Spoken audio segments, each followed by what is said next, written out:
pegar uma estrada, viajar à noite, pode ser bem relaxante, bem gostosinho, não é mesmo? Mas o que você faria se você estivesse ali dirigindo de noite numa viagem e aparecesse alguém te pedindo uma carona? Você pararia ou você só seguiria a viagem? Hoje eu vou contar pra vocês algumas histórias do Reddit sobre viagens noturnas e caronas. Oi, eu sou a Cibele e sejam bem-vindos à Terra do Medo. Fala oi, Vitor! Oi, gente! Você já pediu ou você já deu carona? Nenhum dos dois. Nenhum dos dois. Não, já peguei carona. Já pedi carona e peguei carona. E você também. Pra desconhecidos? Aham. Não tem muito tempo. E a gente não foi dentro do carro. A gente foi fora do carro, na caçamba e com uma moto em cima. Gente, eu gosto muito de ir pra cachoeira. Essa cachoeira, ela é distante e não tem sinal de celular. E aí, também não passa ônibus direito. Eu sei, gente, a cachoeira vale a pena, é linda, vai ter foto também da cachoeira. Será que vai? Vai ter foto da cachoeira, sim senhora. Vai ter foto da gente na cachoeira. Não. E aí, pra ir, gente, é tudo lindo. A gente olha o horário do ônibus, pega o ônibus, que é um ônibus urbano mesmo, mas é distrito de Juiz de Fora, é mais distante. A gente pega, chega lá, curte o dia, o negócio é na hora de voltar. A última vez que a gente foi, a gente olhou mais ou menos o horário de ir embora, o horário do ônibus, mas era domingo e não tem muito certeza do horário que vai passar. Gente, lá não tem sinal de celular, não tem iluminação pública, não tem nada. Foi escurecendo cada vez mais, até que a nossa única iluminação era a luz da lua. A gente não enxergava nada, só através da luz das estrelas. Lindo céu, maravilhoso, mas a gente queria mesmo ir pra casa. E aí um cara que tava fazendo rapel, sem sacanagem, a gente já tava umas 3 horas esperando o ônibus, ele não tinha passado. Um cara que tava fazendo rapel na cachoeira olhou pra gente e falou assim: ai, vocês estavam na cachoeira da Jamaica, não tava? A gente tava. Vocês estão aqui há muito tempo. Não, sobe aí. Sobe aí na caçamba da minha picape, que eu levo vocês pra um lugar que passa mais ônibus e tem iluminação pública. E o que a gente fez? Subimos! Gente, a gente ficou tanto tempo nesse ponto que deu pro cara. Ele foi de moto, quebrou a moto dele, deu tempo de ir em casa, pegar o carro, a picape dele, pra pegar a moto e voltar pra casa. E aí tinha uma moto em cima da picape. E ficamos... Era um grupo ali de 7 pessoas e uma criança. Fomos todos em volta da moto, assim, da picape. Eu amei, o Vitor tava apavorado, porque eu não consegui sentar dentro da picape. Eu tive... Meu Deus, Polícia Federal, Polícia Rodoviária, não ouça essa história. Eu tive que sentar em cima da picape, assim, na paredinha entre a picape e a rua. Mas pegamos carona, essa foi a história da carona. E essa é a minha história de carona, minha e do Vitor. Né, graças a Deus não aconteceu nada com a gente, não tem nenhum relato sobrenatural. Não, gente, conseguimos pegar o ônibus, tá? Estamos aqui, né, contando a história. Agora vamos saber das histórias aí macabras, né, do Reddit. Do Reddit. Vamos então para a nossa primeira história.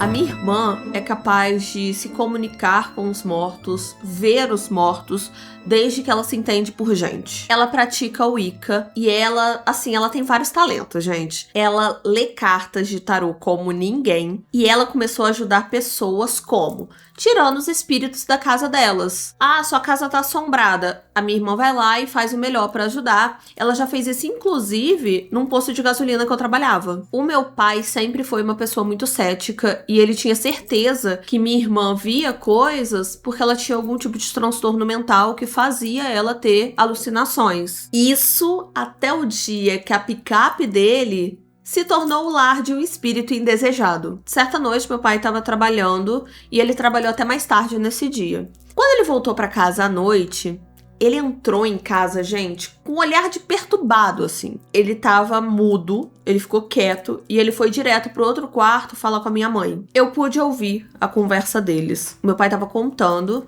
que ele tava dirigindo na estrada tranquilamente, até que ele sentiu uma coisa meio aterrorizante, sabe? Como se tivesse alguém dentro do carro com ele.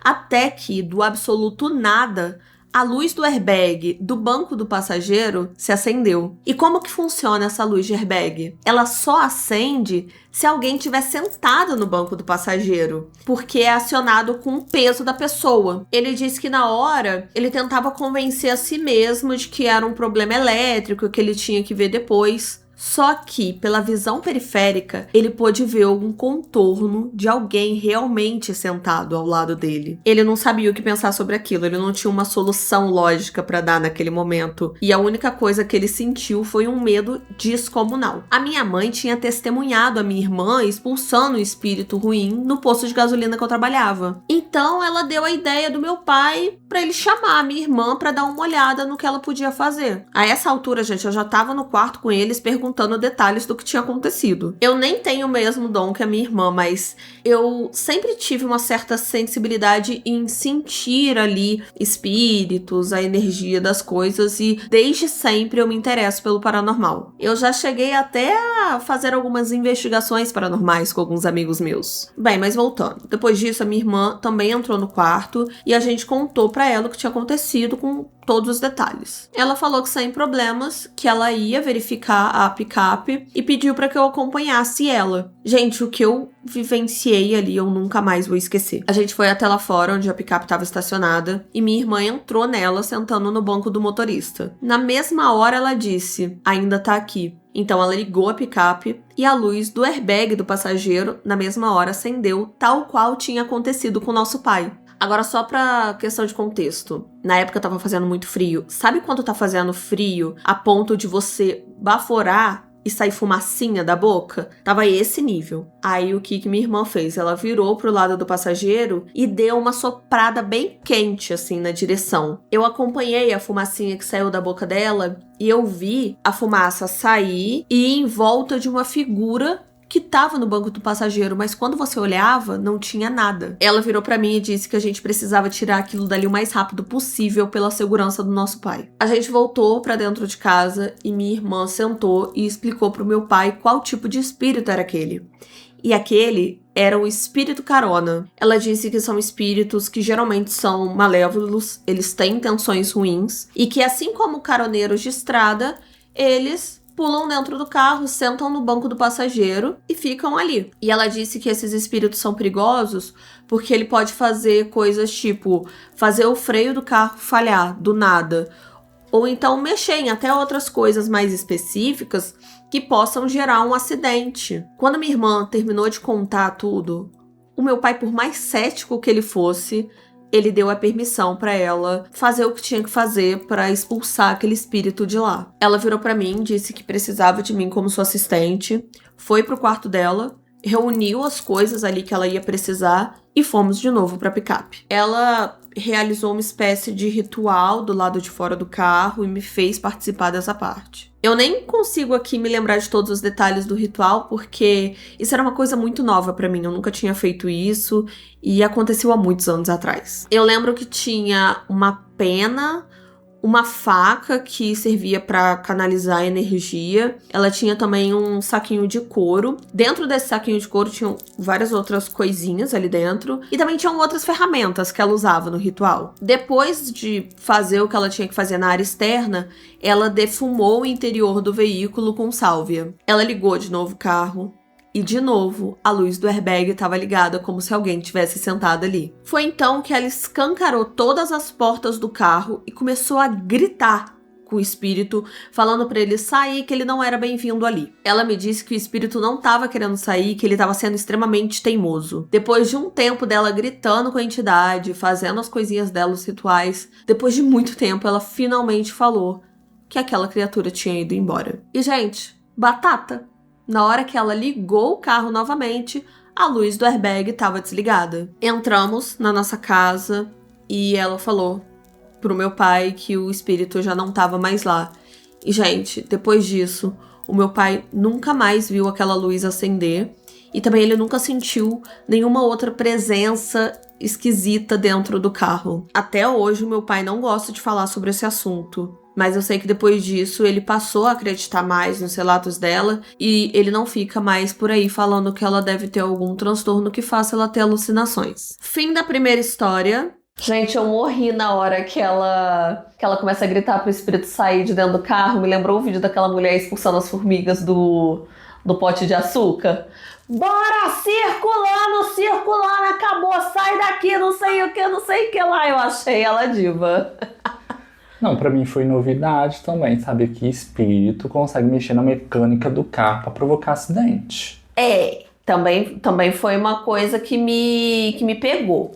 Por quê? Eu já falei no vídeo passado que eu tenho medo de andar sozinha em estrada, porque, na verdade, eu não tenho carro, a gente tem uma motinha, eu e Vitor, e eu fico com medo de eu estar ali, e de repente alguém sentar na minha garupa. Esse é um medo que eu tenho. Agora os fantasmas têm nome, os fantasmas... Se divertem. Não... Fala! Os que pedem carona. Os fantasmas caroneiros. Isso. Sim, então. O da garupa entra nesse ramo também, eu acredito. Mas eu achava que ia por um lado, tipo, te assustar e você bate o carro porque você ficou muito gag, que pareceu um espírito do seu lado. Não achei que ele ia sabotar o carro, né? Eu também achei estranho isso, gente. Pra mim, fantasma não tem poder de empurrar as coisas assim. Só os mais... Você nunca viu Ghost, amor? Então, o homem pena pra aprender. Pena, mas consegue. É porque me passou a vibe que esses espíritos caroneiros, eles já são bem experientes. Então, tem que ser um espírito já experiente. Sabe? Aí eu acho que é essa questão. São espíritos mais experientes que já sabem manusear coisinhas de freio. Vamos então para a próxima história? Bora. Que a gente já vai fugir um pouquinho do sobrenatural. Agora vamos para o terror real.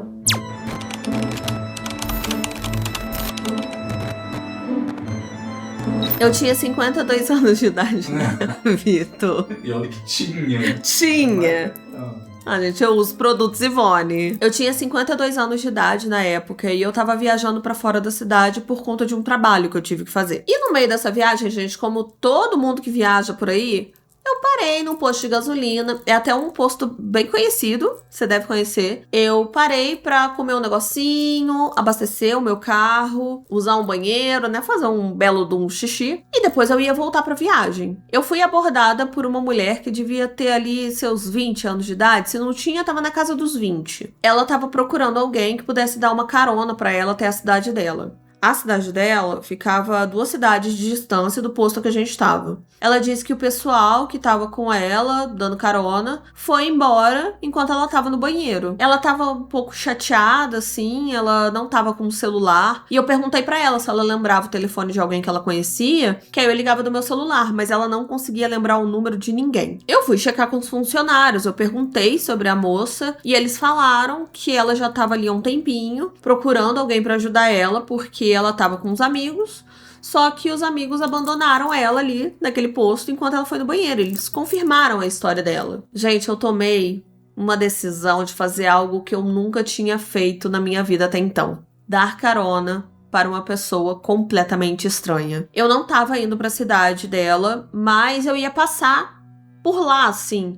Eu ia na mesma direção do que a cidade dela. Então eu falei que eu ia dar carona pra ela e deixava ela no supermercado da cidade vizinha, que aí eu poderia deixar ela ali, fazer uma curva e seguir minha viagem. Por que eu decidi o supermercado, gente? O mercado tá sempre movimentado. Provavelmente ela ia conseguir uma carona muito mais fácil pra dentro da cidade dela, e ficava 8 quilômetros da casa dela, esse supermercado, que é muita distância, mas não são os 40 quilômetros de distância que ela estava no posto de gasolina. Então, mesmo se ela não conseguisse uma carona, no último caso, daria para ela andar essa quantidade de chão. Ela concordou com isso e entramos no meu carro. Gente, imediatamente eu já senti e eu conseguia ver uma van seguindo meu carro. Eu tentava despistar, mas a van não saía, não mudava o ritmo. Enquanto isso, dentro do meu carro,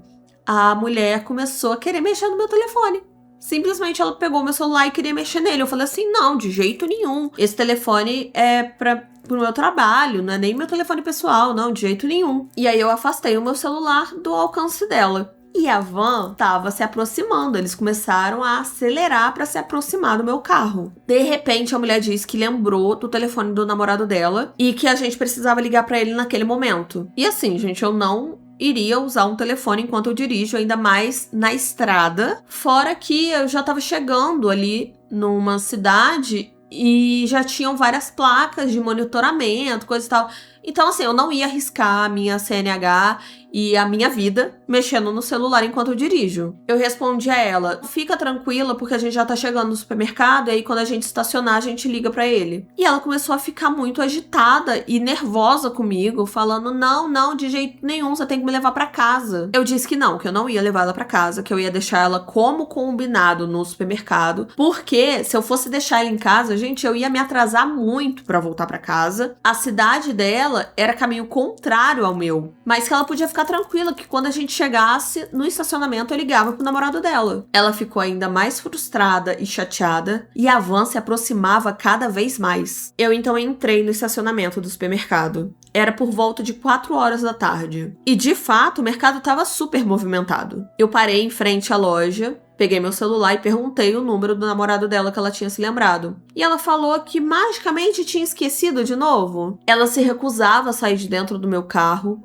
ficou ali fazendo birra, e enquanto isso eu vi a van entrando no estacionamento do mercado. Foi então que eu vi uma viatura da polícia parada também no estacionamento. Eu abaixei o meu vidro e comecei a fazer sinal assim de que eu precisava falar com eles. O policial então se aproximou e perguntou o que estava acontecendo. Eu expliquei a situação pra ele, eu falei que eu tinha dado carona pra mulher, que o combinado era eu deixar ela no supermercado, que ela estava se recusando a sair do meu carro. E baixinho, eu falei pra ele que eu tinha notado a van branca seguindo a gente. O policial então se dirigiu pra mulher e disse: olha, o combinado já foi feito, a mulher já te deixou aqui, agora é a hora de sair do carro dela. Ela saiu do carro bem devagar e eu perguntei mais uma vez se ela lembrava o número do namorado dela para que eu pudesse ligar para ele. Ela respondeu: que isso, mulher, você é louca, eu nem namorado tenho, sai pra lá, eu, hein? E aí ela olhou pra van e disse: ali, ó, meus amigos estão ali, beijo, tchau, até mais. Eu e o policial trocamos olhares e aí ele pediu o meu número de telefone, o meu número de contato, né, pra poder falar comigo.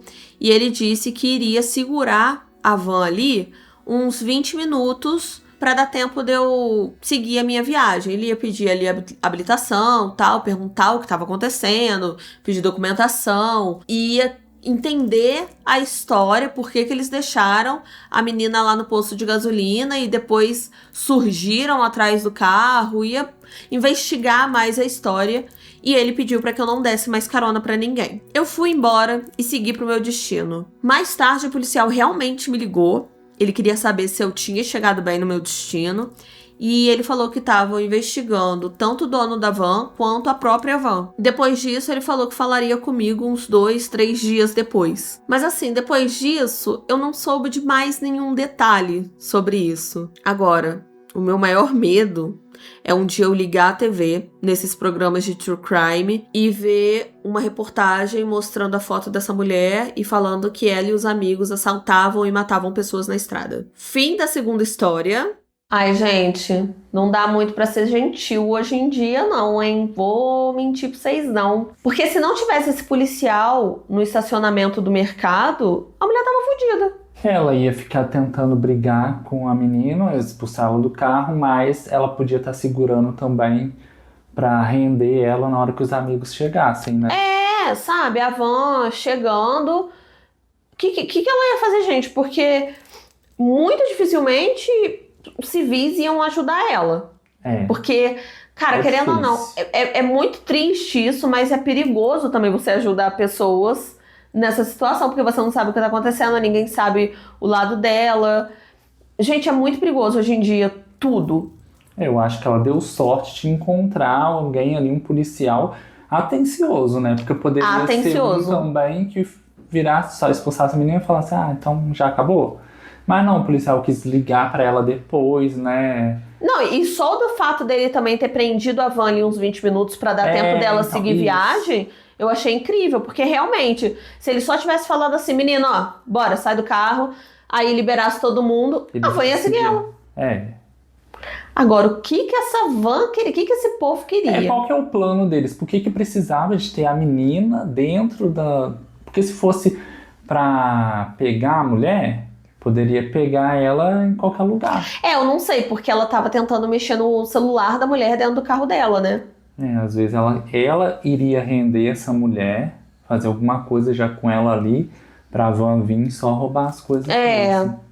Não sei, gente. Se vocês souberem o que pode acontecer, vocês deixam aqui nos comentários. Inclusive, blitz nos comentários! Hoje chegou cedo. Se você não comentou até agora, ó, marcou bobeira. Hoje foi cedo, gente. Hoje foi cedo. Então já comenta aí, né? A gente quer saber se você já pegou carona ou se você já deu carona. Isso. E quem tiver relato também de casos sobrenaturais ou experiências, né, com pessoas, experiências sinistras também, manda para o nosso e-mail, que é o contatonaterradomedo@gmail.com, que lá a gente lê e seleciona as histórias de vocês para contar aqui no canal. Sim, estamos aguardando sua história. Vamos para mais uma história de terror real, gente? Vamos!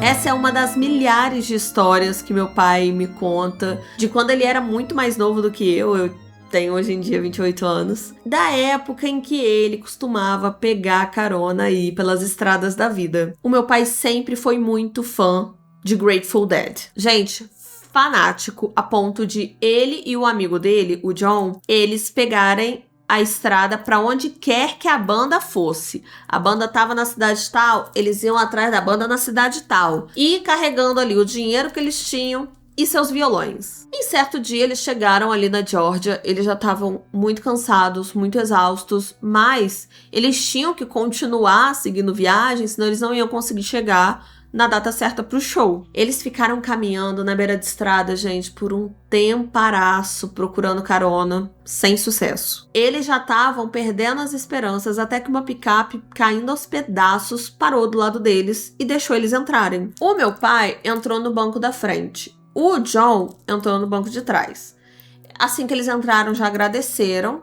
E o John, gente, pegou no sono, dormiu. Simplesmente entrou no carro e dormiu. Deixou ali o meu pai sozinho pra ficar ali, né, fazendo sala com o homem. E segundo meu pai, a história já começou a ficar estranha muito rápido. O motorista perguntou pro meu pai pra onde que eles estavam indo, porque o que chamava atenção nos dois é que eles carregavam violões. E perguntou também se meu pai sabia tocar o violão. O meu pai então explicou sobre o Grateful Dead e disse que ele gostava mais de tocar banjo, mas que ele tinha deixado o banjo dele em casa. Foi quando o cara começou a ficar muito sinistro e soltou a seguinte frase: "Eu sempre quis matar um desses moleques que carregam violão por aí." O meu pai congelou nessa hora, só que ele, por espírito de sobrevivência, ele deu uma risadinha assim, sabe? Ai, que piada engraçada, adorei. E ele, depois disso, tentou se manter o mais invisível e discreto possível dentro do carro.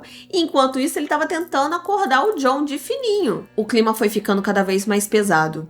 O meu pai perguntou pro motorista se eles podiam parar rapidinho num posto de gasolina. E o cara respondeu não. Ele então perguntou quanto tempo demorava para chegar na cidade. E o cara não respondeu nada.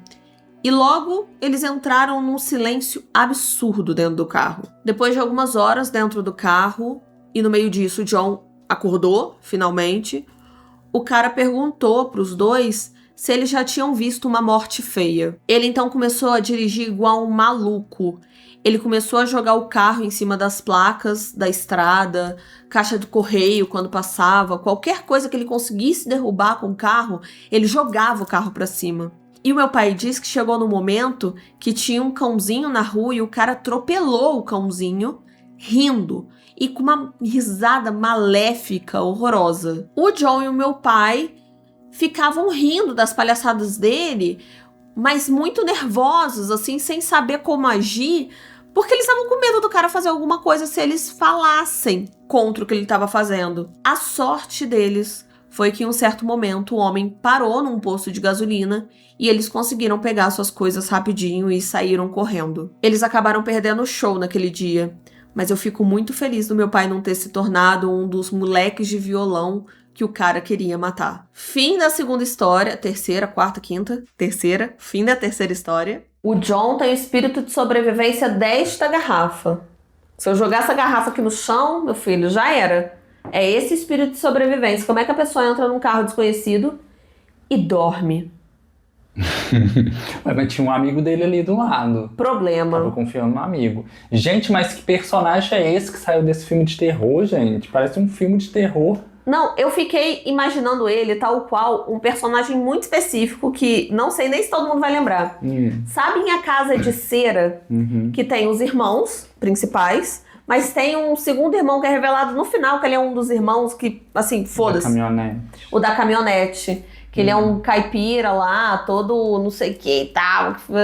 Que tem uma coisa meio assustadora, mas ao mesmo tempo tenta ser simpático. Ele mais velho. Mais velho ainda do que esse cara, porque esse cara também não é novinho, não. Imaginei ele mais velho. Você imaginou ele com pedaço de trigo também na boca, assim? Falando com uma voz assim? Não, imaginei ele cabeludo, com cabelo preto, assim, um bigodão. Bigode é importante, bigode é importante. Bigode. Nada contra você que tem um bigode, Vitor também tem amigos que são. Mas eu imagino um bigode importante nessa história. Não, mas ele deve ter ficado na tensão mesmo, né, gente? Porque assim, essa história é uma história mais antiga, né? O cara era adolescente, saía viajando, aventuras e rock and roll. Mas mesmo assim, gente, eu achei o cúmulo o menino ter a tranquilidade de sentar no banco de trás e dormir. Assim, é uma paz de espírito que eu não tenho. E olha que quando eu peguei a carona na picape, que eu tava atrás, eu tava super feliz, mas eu ficaria atenta pra ver pra onde esse homem tava levando a gente. Eu fiquei com dor do cachorrinho, do nada, um atropelamento de cachorro. Tomara que esteja morto e esteja no inferno, né? O cachorro? Não, o velho. Tá. O velho que a gente decidiu que é velho agora. o cara que deu carona, cruz credo. Homem desprezível. Vamos para a próxima história? Vamos sim. E eu não lembro se é uma história sobrenatural ou não. Vamos descobrir juntas? Todas? Nós? Vamos.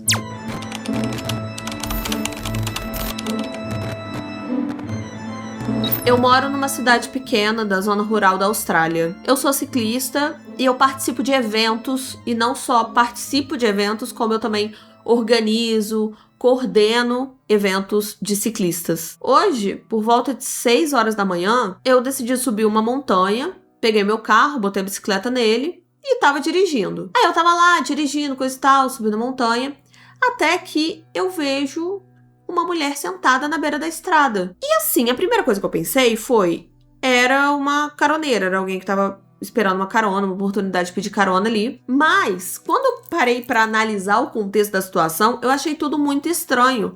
Por quê? Primeiro que não tinha hotel ali por perto, e ela não tava nem com nenhuma mala, nem com nenhuma mochila, nada, nenhuma bagagem. Eu parei o meu carro a cerca de 400 metros dela, assim, não muito longe, nem muito perto. Peguei uma garrafa d'água no meu porta-malas, e eu levei até a ela, né, fui lá pra tentar falar com ela. E foi nesse momento que eu percebi, gente, que essa era uma das mulheres mais lindas que eu já tinha visto em toda a minha vida. Gente, ela devia ter por volta ali de seus 20 anos de idade.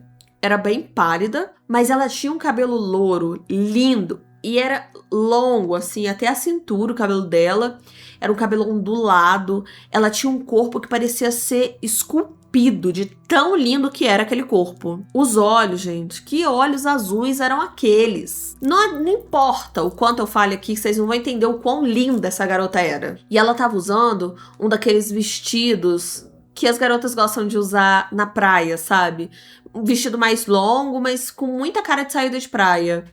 O que era muito estranho, porque ela tava num lugar que era tipo uma floresta isolada no meio da Austrália. Eu fui então caminhando na direção dela, ao mesmo tempo maravilhada com a beleza daquele ser, mas também pensando, que porra é essa? Eu estendi a garrafa pra ela, e enquanto eu perguntava se ela precisava de alguma ajuda, alguma carona até a cidade. E ela simplesmente me encarou. Ela não piscou, ela não pegou a água, e na mesma hora eu pensei, deve ser alguma maluca. Eu perguntei pra ela se ela tinha fugido de algum lugar e ela simplesmente respondeu não. E até esse momento ela não tinha piscado nenhuma vez. Eu perguntei pra ela se ela tava esperando alguém buscar ela e ela de novo respondeu não. Eu perguntei onde ela morava e ela só respondeu aqui. Gente, eu tava no meio de uma montanha, numa estrada isolada. Não tinha nada por perto, muito menos casas. Eu então caminhei de volta pro meu carro. Eu ia descer a montanha, porque ali não tinha sinal de celular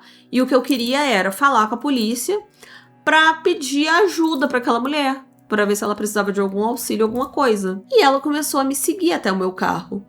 Eu então perguntei, olha, você tem certeza que você não quer uma carona? Eu te levo pra cidade mais próxima e aí você resolve suas coisas.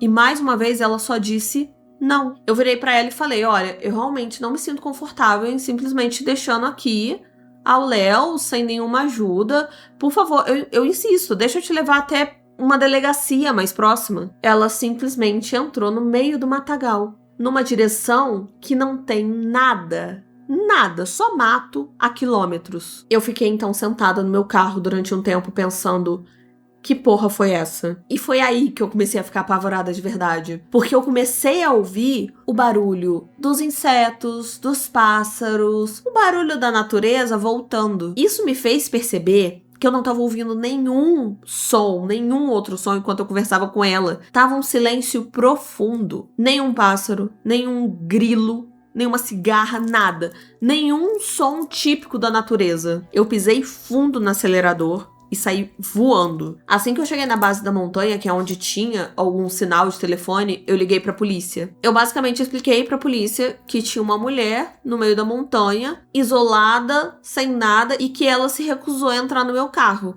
Só que aí quando eu comecei a falar, eu percebi o quão suspeito isso não era. Sério, eu juro que parece que eu alucinei essa história toda. O que diabos aconteceu? Fim dessa história que eu não sei mais qual que é, gente. Já perdi tudo. Você deu uma risadinha na hora que percebeu que tava suspeito? Quando eu li a história a primeira vez, eu pensei, realmente, muito esquisito isso. O policial olhando pra ela assim, ué, você veio confessar algum crime? Como assim ela não quis entrar no seu carro, uma mulher aleatória? Que bom que ela não quis entrar no seu carro, né? Ela é sóbria. Mas, gente, assim, a mulher não pediu ajuda. A mulher não pediu carona, se parou porque quis. E aí?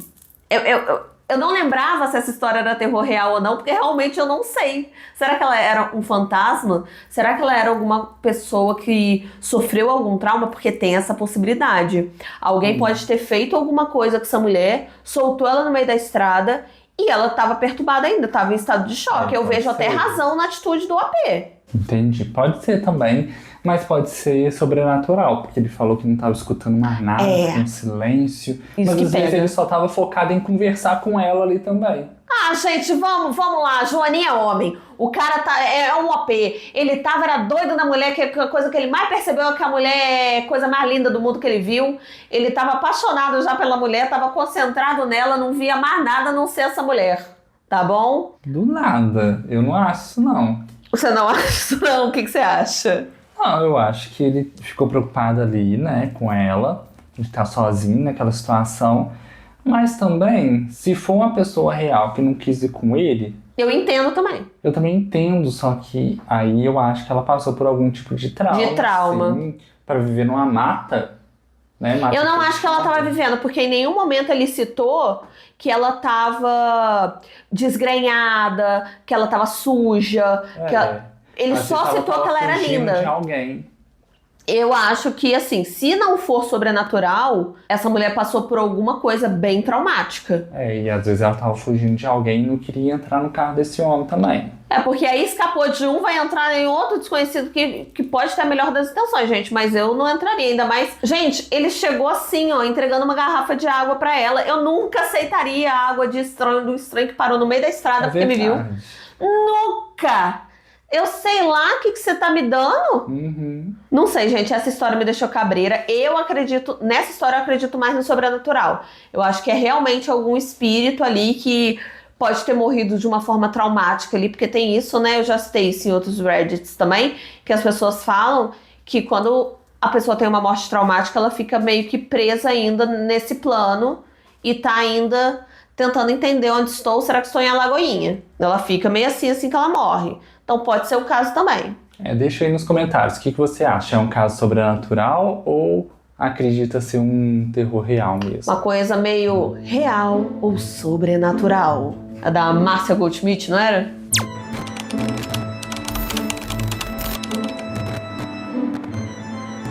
Eu sei que isso daqui não é um consultório de um terapeuta, mas eu realmente preciso desabafar isso em algum lugar. Essa história aconteceu em 2018 em Portland, no Oregon. Eu sei, gente, que vocês vão falar.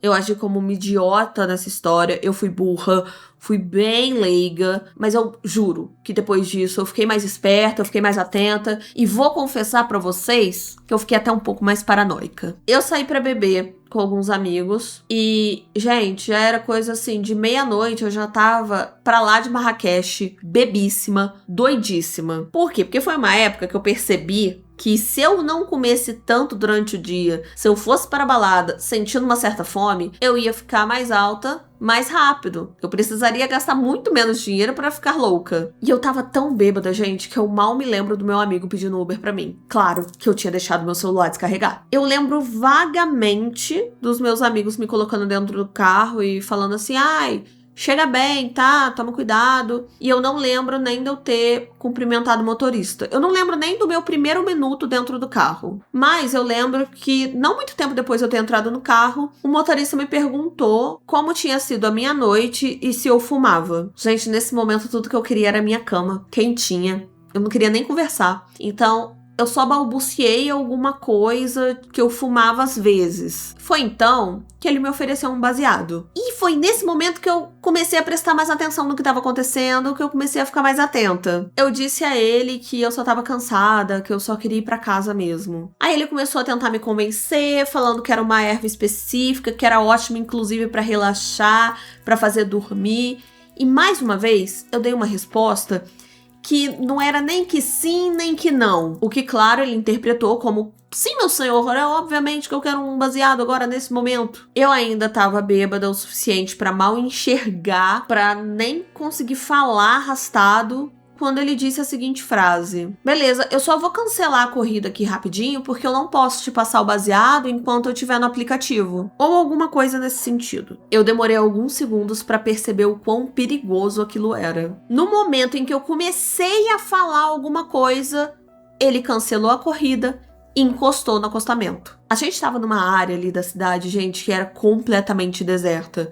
Sabe aqueles lugares que só funcionam de dia? Então tinha ali alguns estacionamentos vazios, tinha uma oficina mecânica que tava fechada e, claro, não tinha ninguém à vista. E começou a cair a ficha ali naquele momento de que eu não tava mais num carro de aplicativo, e sim num carro de um estranho qualquer. Eu não tinha como ligar pra ninguém pra pedir ajuda, e aquele cara tava tentando me dar um back ali que eu nem sabia o que tinha no meio. No minuto seguinte, ficamos em silêncio. Ou então eu não lembro a conversa que ele tava tentando puxar, porque eu tava muito em pânico naquele momento. Toda vez que ele me passava o baseado, eu fingia tragar. Eu só puxava o ar assim, sem puxar fumaça para os meus pulmões. Eu me sentia fraca, desajeitada, completamente cansada. Eu tava naquele nível da bebice que você fica no limite pra vomitar. E eu tinha plena certeza de que eu não ia conseguir fazer absolutamente nada pra me defender naquele momento. Eu lembro que por uns segundos eu fiquei obcecada pelo fato de que eu não tinha nenhuma chave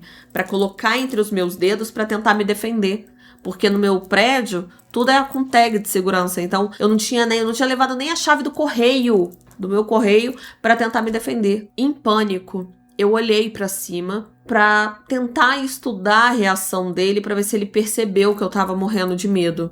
E eu encarei ele pelo retrovisor, só que eu não consegui decifrar a cara dele. Finalmente ele disse alguma coisa do tipo: ah, beleza, vamos sair daqui então. Eu disse pra ele que eu ia pedir um outro Uber, porque, gente, na minha cabeça ali seria até mais seguro se eu fosse embora a pé pra casa. Só que aí ele rebateu: não, de forma alguma, eu ainda tô com seu endereço aqui, eu te levo em casa. Por um segundo, eu senti alívio, porque eu queria me agarrar na única esperança de que eu finalmente chegaria segura em casa. Eu tentei me acalmar pensando, ele não fez nada de violento comigo. Às vezes ele só é um maconheiro sem noção e eu tivesse exagerando essa situação toda. Na época, eu morava no campus da Universidade de Portland, bem no lado sudoeste da cidade. Ele começou a dirigir na direção norte, pelo lado leste do Rio. E assim, enquanto ele tava ali no Rio, gente, tinham várias e várias pontes que ele poderia pegar o retorno para ir em direção à minha casa realmente.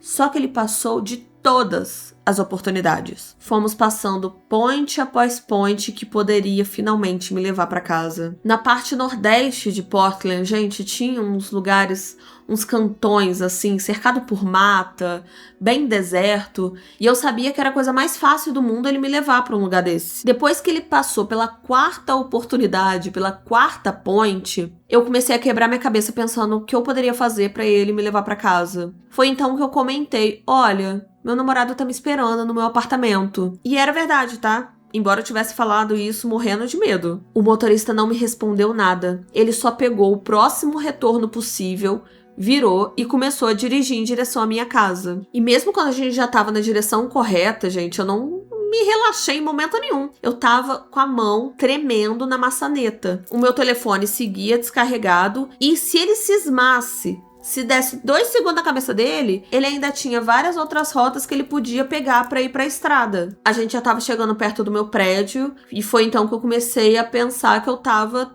tendo uma paranoia ali com o motorista que só tava perdido. Coisa de 2 quadras que a gente tava no meu prédio, eu falei pra ele que seria mais fácil ele me deixar ali mesmo, que seria melhor. Novamente, ele não me respondeu. Ele só abaixou a velocidade. Eu fui tomada por uma onda de alívio, gente. Nossa! Quando ele parou aquele carro, eu não sei nem explicar a minha reação pra vocês. Mas quando eu tentei abrir a porta, ela tava trancada. Eu tentava puxar a trava manual, mas nada se movia. Eu instintivamente olhei pra frente pra ver o que tava acontecendo e ele tava com a cabeça quase que totalmente pra trás, me encarando, com os ombros ainda voltados pro volante, e ele tava sorrindo pra mim. O sorriso mais medonho e doentio que eu já vi em toda a minha vida. Eu comecei a chorar e eu comecei a insistir pra ele abrir a porta. Eu tava desesperada, gente, eu ainda tava muito bêbada. Mas graças a Deus, ele abriu a porta. Eu nunca vou esquecer essa sensação de impotência que eu tava. Não só por eu estar bêbada, não só por eu estar com o celular descarregado, mas até no momento em que eu saí do carro, eu ainda me sentia vulnerável. Porque era como se ele pudesse simplesmente a qualquer momento só esticar a mão pro lado de fora e me puxar pra dentro do carro de novo. Quando eu cheguei em casa, eu descobri que o meu namorado nem tava lá, gente. Ele tinha saído com os amigos de última hora. Então, se alguma coisa tivesse acontecido comigo, ele não ia saber até muito mais tarde. No dia seguinte, eu tentava me convencer que eu entrei em crise à toa, mas no fundo eu senti o perigo real daquela noite. E por que eu me lembrei disso, gente? Há pouco tempo, eu fiquei sabendo que assassinos em série como Ed Kemper, eles faziam corridas de teste, em que eles davam carona para as garotas para testar mesmo o limite, até onde essas garotas iam, sem desconfiar deles. Obviamente ele não é o Ed Kemper, mas eu odeio pensar na possibilidade de que talvez aquela tenha sido uma corrida de teste completamente macabra daquele motorista. Fim da última história. História tensa, né, menina? Quem seleciona querida, isso? Cruz credo. Isso. Não, e se for corrida de teste, agora ele já sabe onde você mora, queridinha. Se for serial killer... É verdade, mas eu acho que ele não iria mais atrás dela. Eu acho que foi só uma corrida... Seria uma corrida de teste pra ele aplicar com outras garotas, sabe? Ai, gente, horrível isso. Essa é a merda. E hoje em dia tem Uber e tal, mas ele vai ser banido dessas plataformas, porque essas plataformas têm também o seu sistema de segurança, né? Só que eu achei isso muito bizarro, dele simplesmente chegar e... cancelar a corrida. Ah, não, eu não posso te passar esse back aqui enquanto eu tô na corrida, então eu vou cancelar. E eu não vou mentir pra vocês, até a metade da história, eu pensei que ele poderia só ser um cara super sem noção. Até o momento em que ele só tava ali, ai, vamos fumar não sei o que lá. Porque tem gente sem noção de que existe essa coisa social de que uma mulher sozinha no carro com um homem, ela vai ficar muito assustada, gente. Isso vai acontecer. De madrugada, num lugar deserto, não adianta. Quem é mulher vai ter medo nessa situação. E tem muito homem que não pretende fazer nada de errado com a pessoa, mas também não se atina em deixar a mulher mais segura. Sabe? Seja por conta de criação, às vezes nem é maldade, às vezes é só, tipo, falta de noção mesmo de que ele pode simplesmente deixar ela mais segura nem falando com ela, ou trocando de calçada pra ela não achar que tá sendo seguida. Umas coisas simples assim. Então eu pensei, vai que é um desses casos, né? Que o homem só tá sendo muito sem noção, ele não tá atinando a cabeça dele que a mulher tá com o cu trancado que não passa nem Wi-Fi. Mas depois, quando ele começou a desviar o caminho, aí eu pensei, certeza que não é só uma pessoa sem noção. E uma coisa que me chamou muita atenção nessa história também é o quanto essa menina se culpa e que até hoje ela fala assim, eu fui muito idiota, muito imbecil, não sei o que, não sei o que lá. E o quão ela ficou em negação até o dia seguinte. Sendo que ela tava, até quando ela pisou pra fora do carro, ela ainda tava apavoradíssima daquilo continuar. No dia seguinte ela tava ainda assim, não, mas será que não foi tal coisa? Será que é coisa da minha cabeça? Gente, na dúvida, não foi coisa da sua cabeça. Protejam-se, pelo amor de Deus. Porque ela não queria acreditar que tinha passado por isso. Exatamente. Porque é uma situação apavorante. Meu Deus do céu. Eu já passei por coisa aqui dentro da cidade em que o cara tava entrando nos caminhos que até levariam pra minha casa, mas não fazia sentido. Por que tava entrando por essa rua que é mais longe? Vai chegar. Mas por que você tá entrando por aqui? É umas coisas que dão um apavoro, querendo ou não. Mas história tensíssima, gente. Pelo amor de Deus. Eu vou deixar aqui 2 vídeos pra vocês continuarem maratonando esse canal. Eu espero que vocês tenham gostado do vídeo. Um beijo e até a próxima. Beijo, gente. Beijo. E eu espero que vocês tenham gostado do meu cabelo também. Viu como é que tá? Toda patricinha ela! Para! Mas vai voltar com os cachos, Vai voltar, o Vitor tá apavorado dos meus cachinhos irem embora. Eles não vão, eu vou lavar, eles vão voltar. Se fizer por muito tempo, vai embora. Não vai, Vitor. Vou lavar ele. Beijo, gente.